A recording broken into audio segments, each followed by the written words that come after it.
Yesterday there was sun and there was rain.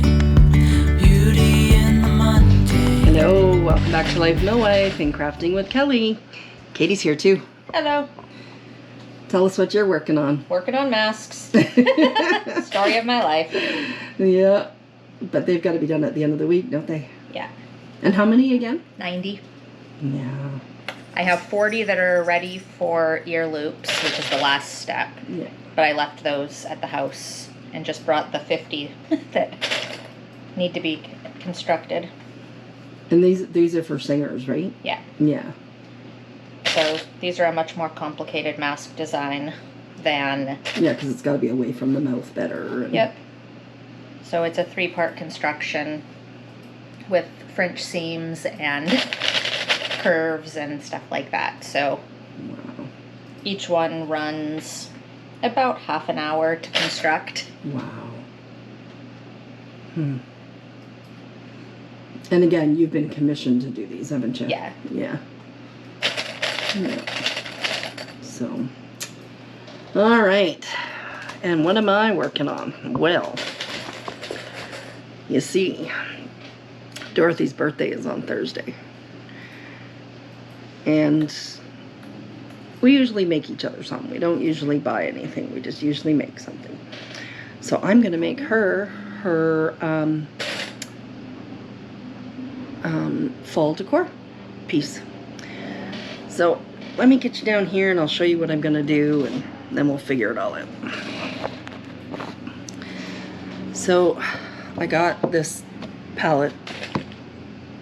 Well, it's not a flat palette. See it? It's the one I got from Dollarama.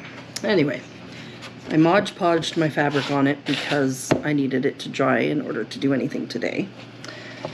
Then One of the fabrics that I got from you, that yeah. we got last week, yeah. Yeah, one of our subscriber friends in BC, who was a quilter, was a little envious. Yeah. I told Dad about it yesterday at church. Yeah. And then I'm going to put this burlap trim there. And I'm going to paint this, and that says Gather Together. And then I'm going to paint the infamous red truck. And I got these foam pumpkins, so I'm going to cut it in half, put some pumpkins in the back of the truck, some little wood pieces for the top, and then maybe some leaves or something just to embellish it up a little bit. So let's get this trim on, and then I can put this all to the side and do the painting.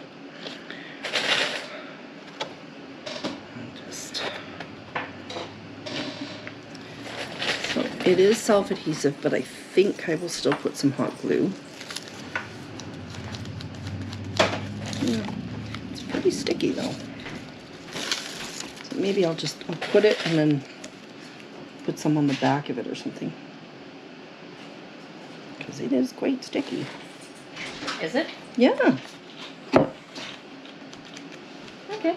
Like my my fingers. I can hear it. Yeah. I was pleasantly surprised with that. Oops, didn't mean to bang. Sorry, guys. But I will on the backwards, the wood. Just add a little bit of hot glue.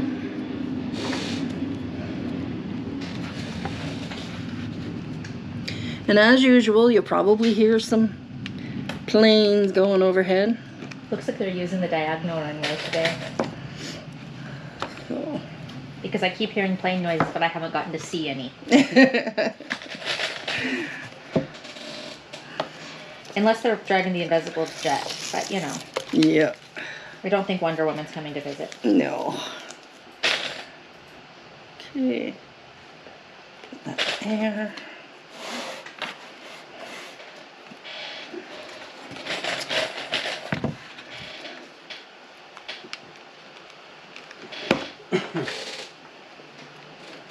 He's with having that self-adhesive on the back of it. When I push on the hot glue, I don't feel I don't burn my finger.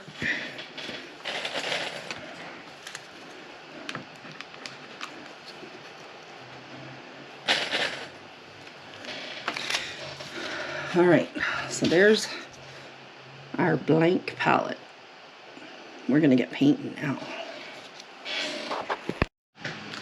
All right, so I'm just gonna do just the basic red truck, and then I don't know, spruce it up a little bit. Give it a racing stripe. Yeah. Maybe some pumpkins and leaves. Make it Lightning McQueen as a truck. Yeah.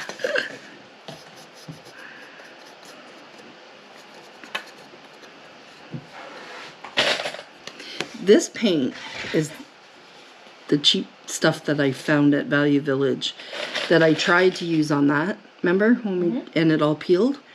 But it works fine if you just do it flat like this without like another color under it, or so. Every paint is finicky. Yeah, weird.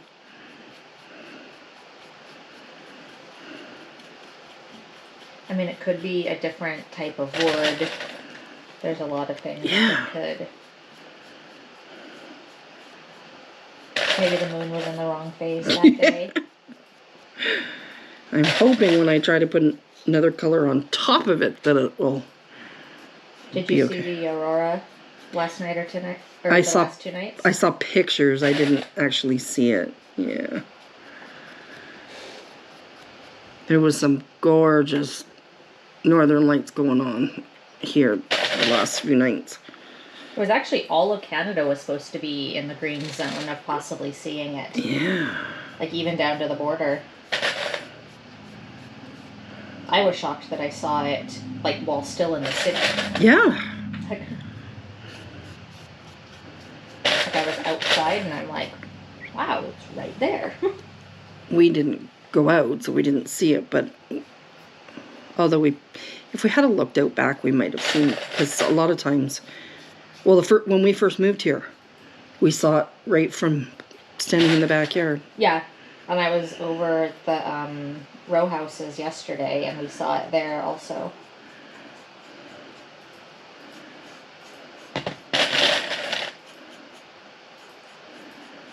We have a friend who's home on his mid-deployment leave. Oh, awesome. So we were over there last night.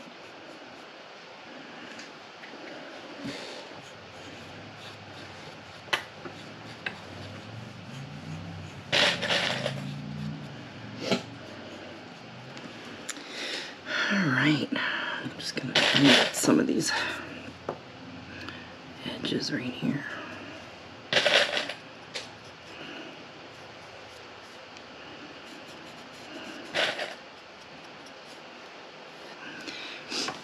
Yeah, if you had an assembly line where you had somebody doing the pinning, somebody doing it would just whip through. Well, that's why like this is a stack of 25, so because that's how many I should be able to do with the number of clips that I have. Because I'm limited by how many I can do in a group based on, because I'm using 9 clips per mask. Yeah, let me turn you around and show you. Katie doesn't use pins. So, especially when connecting edges of fabric, instead of using a straight pin, I've gone into the Land of Wonder clips, and I only use pins when I'm not binding edges of fabric for the most part, because this is so much easier and my fingertips appreciate not being constantly poked. Yeah. And I don't end up picking up the carpet in the house by randomly sticking it through. Oh, you wouldn't have that problem in my house. We don't have carpet, but... Yeah. When I lived in Calgary, my apartment did, so when I'd have a whole quilt laid out on the floor, I'd have to be very careful when pinning layer, like pen basting the layers together, because I would catch the carpet. But if the quilt is bigger than your table, you don't really have any other options. Exactly. Except, well, I guess buy a larger table. Mm-hmm. But, yep, so there we have the entire edge clipped. And I have about 250 of them. And in these projects, I end up using all of them. But my biggest thing is that's usually enough clips to do the binding on a queen size quilt. Nice. So that I don't have to stop mid-binding to clip more. Mm-hmm. And since I'm working on a curve here, I have to use them very close together. Right. Whereas if I'm like doing binding on a quilt, I can spread them out a little bit more. Yeah.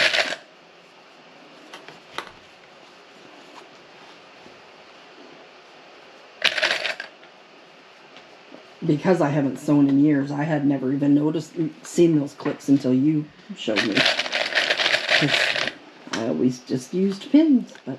Yep. Yeah. And I grew up using pens. I got these, like I bought one box off Amazon a long time ago, and then that year I put a bunch more boxes on my Christmas list, and my family provided them to me. That's nice, yeah. Because are they pricey? In Canada, for a box of 50, they're running about $40 to $50 if you buy the name brand ones, which these ones are. So a buck a clip. Mm-hmm. Wow. But I got them for about $15 a box in the US on Amazon. Wow. So. How do they justify that? And I love because they come in the 50 pack comes in a carrying box that is a really nice size. Because I'm using all of them, I just am using my mini donuts box. And I wonder where you got those mini donuts. Baseball game. But when we went to the baseball game last week, they didn't have the plastic buckets. They had a paper bucket. Oh. I think they had run out of the plastic buckets. So they were using that. Like the cardboard buckets. Mm-hmm. Well, that's... Because I was really hoping I would get a second bucket so I could have one for clips and one for scraps. Well, I think that truck is at the Canadian Tire store. Usually at Unicity. Yeah. All right. So I got the red on here, but I forgot to get water to wash my brush, so I gotta go do that, and then I gotta do some paint or some black, and I'll be back. So I needed a handle and a keyhole. So I have these brads that are just long. Narrow bars. Yeah, yeah.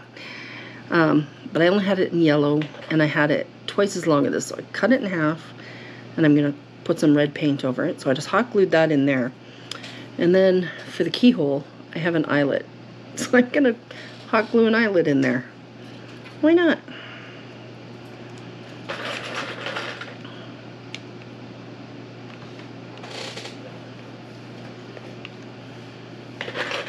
It'll look more realistic.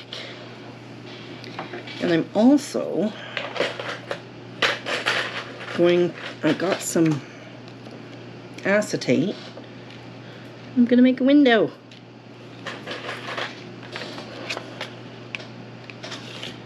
My hair's falling out and it's attached to the glue gun.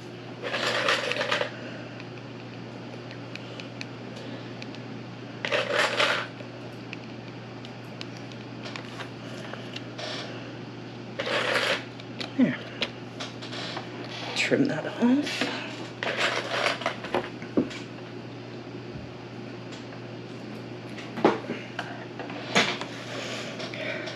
All right, I'm getting back painting.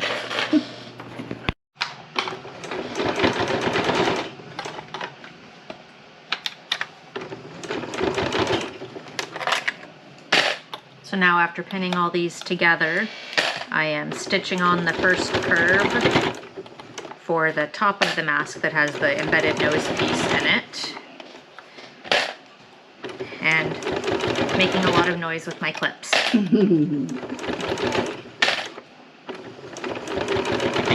And since this is a French seam, this is the first seam that I will then trim off the extra, flip it the other direction, and then stitch a finishing stitch on so that it'll have basically the end of this mask, there is no exposed edge. that has rough edges of fabric. So all the rough edges of the fabric are underneath. I had no idea what that meant. Cool. While you're up, would you grab me a glass of pop, please? Well, I'm not up. You're on camera, Kevin. There's proof that you're up.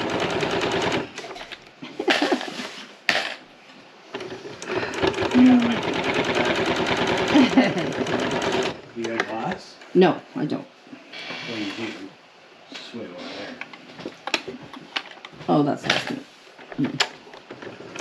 Alright. I'll turn you around and show you where I'm at. I am now painting this sign in the cornucopia. It was right on the tip of my tongue and I couldn't think of what I was supposed to be saying. Cornucopia. That's okay, my ears didn't hear it right, so I was really puzzled. Shall we ask what you thought? No. Okay. Alright, I'm gonna get some more. So, I was gonna say sewing. She's doing the sewing. I'm doing the painting.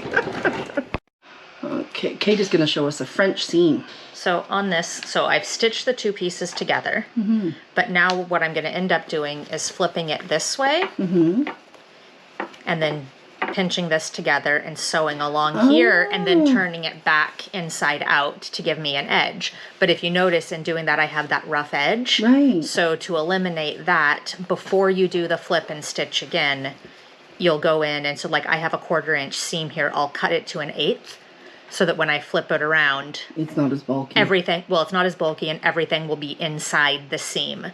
So you'll notice a lot of purses and things like that, if they don't have a liner, they'll have a French seam so that there's no rough and raw edges inside. Cool. So now I get to cut all of these.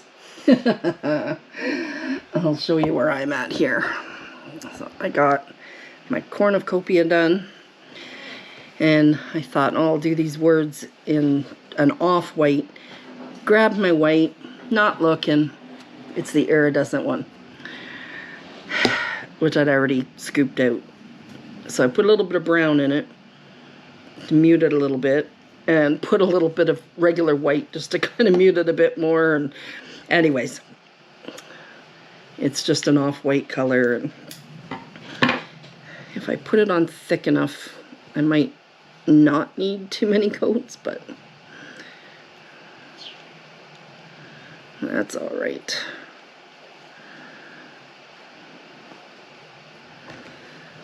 So I got that going here, and then I think I'm gonna put the fabric is beige and navy, so I think I might put some navy stitching on the letters. We'll see how it comes out. Because you don't want to damage what little you have. Alright, so I did some off-white, and now I'm going to do some navy blue stitching. And instead of using a paintbrush, I'm going to use one of these coffee stir sticks because it gives me pretty much exactly what I want.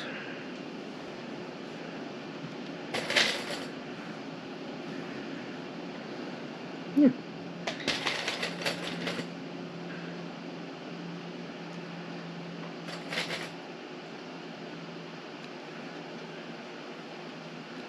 Except for it's not flat, so I You take a pair of scissors to the end of it and well, as long as it's on a kind of an angle, so if I roll it, it's not so bad.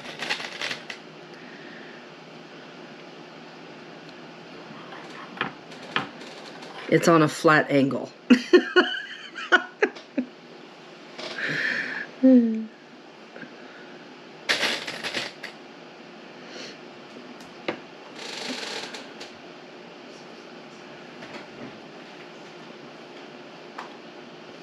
But I gotta show you. So I wanted like a navy blue. And the other day, last week sometime, Katie and I were looking through my paints, trying to find a dark blue. And she pulls this out, and it says Payne's Gray. And it looks almost black, but so it's got that black-gray look. There's the bottle. I don't know if it's focusing for you. But it literally is navy blue. I don't know. You're so confused. Yep. So, it does the job.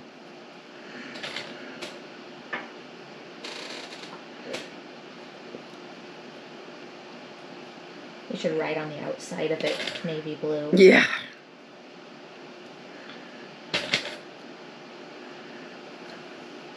Air Force blue. It's actually too dark for even Air Force blue.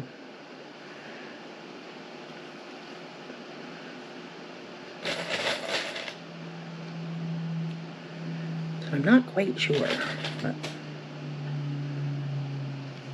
Sometimes I feel like the airplanes are just gonna land on the house. I know. They're just like spiraling out of control.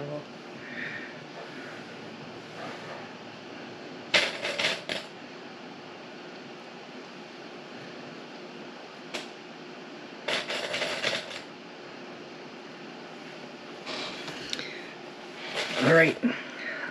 I'm gonna finish all the. You don't want to watch me do all this. This is gonna take forever. I'll bring it back when I get the stitching done. All right, so I have all the stitching done. I'm still not pleased, and I keep going over my cornucopia, and I'm still not pleased with it.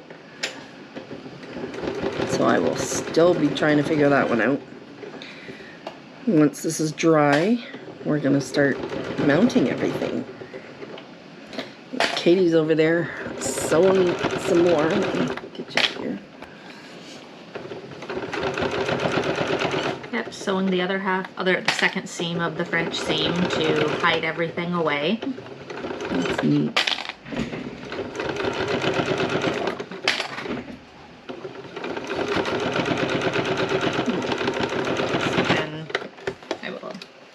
So inside one of these, so here is the stitched edge. You'll notice that everything is sealed in. There's nothing escaping. So then when it gets folded inside right to what's going to be outside, there is a solid seam there with nothing sticking out, no exposed stitching. That's neat. Yep.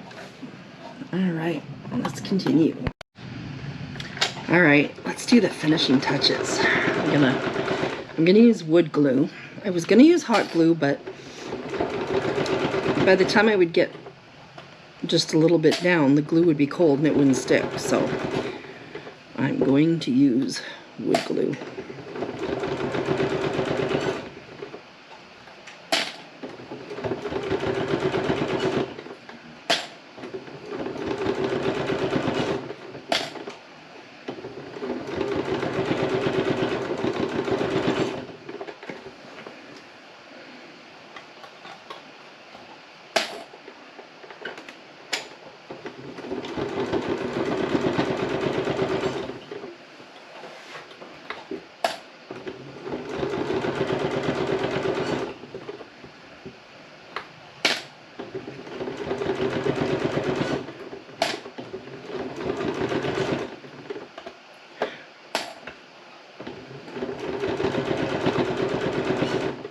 We honestly don't have a mouse in the house. It's actually Katie's foot pedal for her sewing machine. It sounds like a little mouse.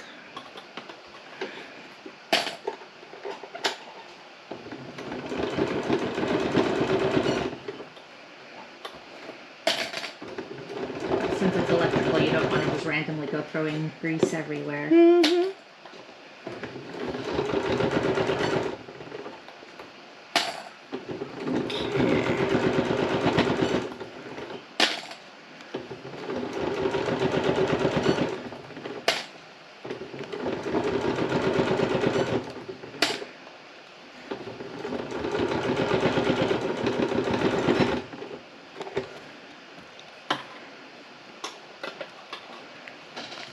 There we go.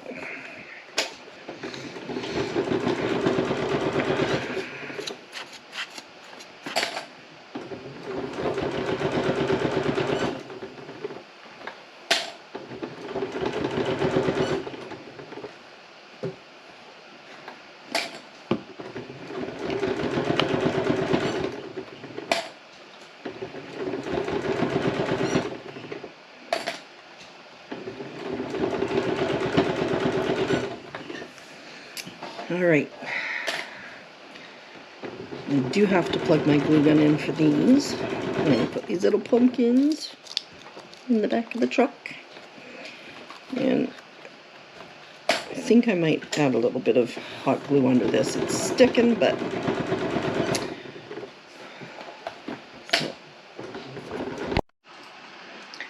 Alright, so there is the finished product. I think it'll look nice on Dorothy and Len's door for autumn season. And Katie's over there getting... Still going. Still, yeah. Alright, so thank you for joining us on another crafting day. And I hope you have a great day, and we'll see you on the next video. Bye-bye.